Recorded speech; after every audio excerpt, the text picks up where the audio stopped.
בקצה השמיים ובסוף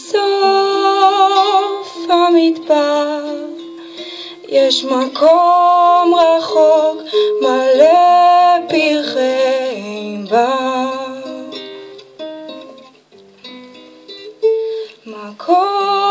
מקום קטן עלוב ומשוגע, מקום רחוק, מקום לדאגה.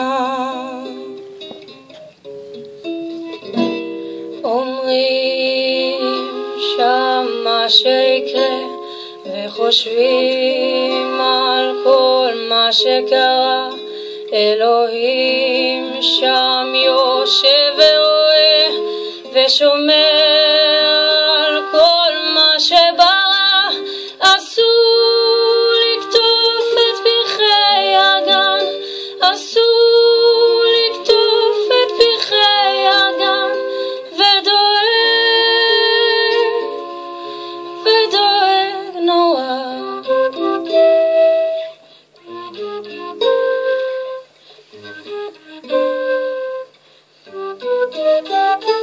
בקצה השמיים ובסוף המדבר יש מקום רחוק מלא פרחי בר,